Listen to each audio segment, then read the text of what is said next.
I mean, being a very small business, extremely small business, I didn't know about S-Corps. I didn't know about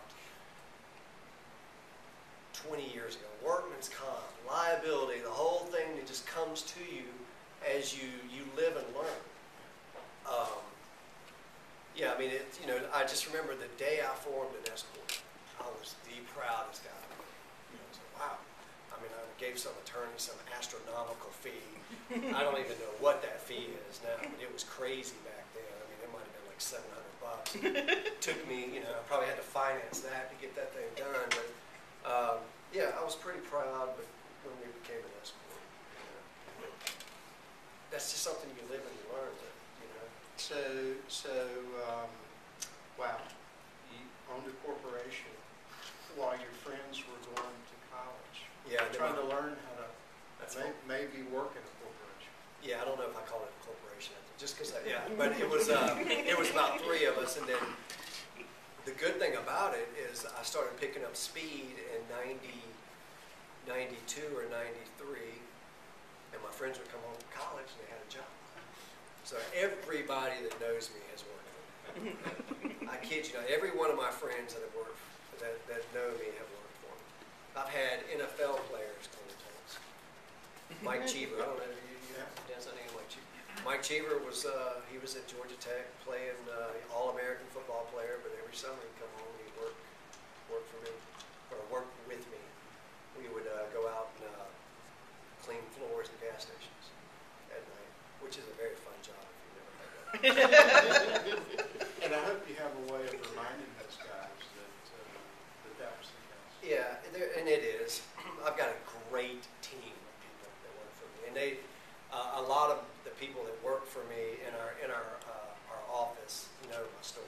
They were with me in some form or fashion during those times. So how'd you learn all the accounting stuff?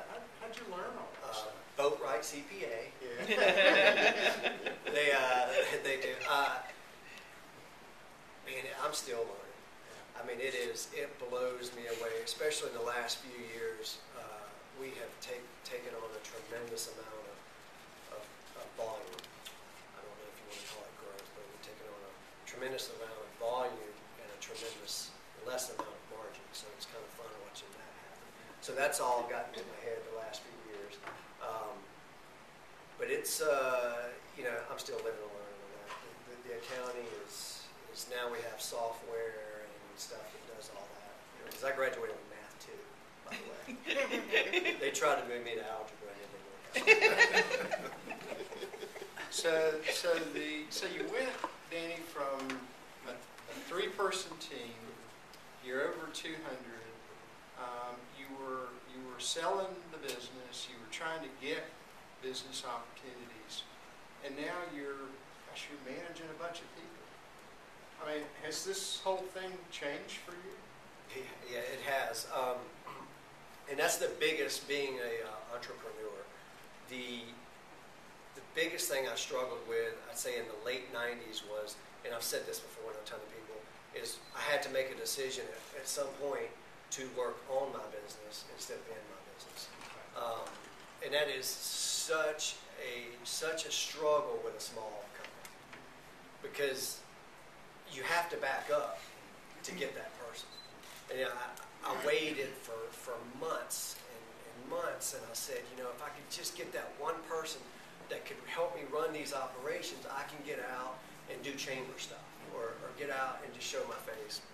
And in 98, First Baptist Church called and said, we want to bid. I'll never forget this. And it was maybe $3,000 a month, and I was like, $3,000 a month, I can go get a manager.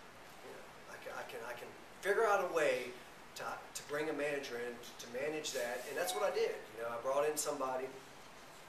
They ran the operations we helped run the operations at night, but it released me to go out and start working on the billing part of my business, making sure billing was out on time, the cash flow in the business, which that's a whole other word I'll talk about later down the road. But just able to work on the little details of what makes a business run, and that was huge. So Kelly's here. There may be some other bankers in the room. Full disclosure, I'm a recovering banker. So I knew that. Yeah. So, one of the things that I've always noticed about entrepreneurs, it is hard for entrepreneurs to make that decision. I've got to stop working in my business, work on my business. I've got to bring on other people. Talk about difficulty in making that decision. Talk about difficulty in finding that right person. That is a milestone in an entrepreneurial business. When you bring on other folks. You can't say that enough. That is the turning point of a business. To me, to my business. Because you struggle with it. And I've got friends and there's people in the chamber that come up to me still and go, how did you make that turn? It is the hardest business decision that you'll make. But once you make that, and again, you're backing up because you got to find the money to pay that person. You don't know what that person's going to be like because you could go and spend all this money on this guy and he'd be a flop. And then you got to restart. But once you get focused on that one point, man, it'll start opening doors for you. You'll see other things. And I've got a buddy in Cartersville. He started a business around the same time I did. He's cutting lawn neighbors. And we talk once a month, and he's like, he asked me these same questions for 10 or 15 years. And he just will not make that commitment. Every morning he's going and picking his guys up. He's taking them and I've told him for 10 or 15 years to go find that guy. Just he can't do it. And that is a lot of. I see that within a lot of business. But how do you select that person? I mean, how do you know that's the right person?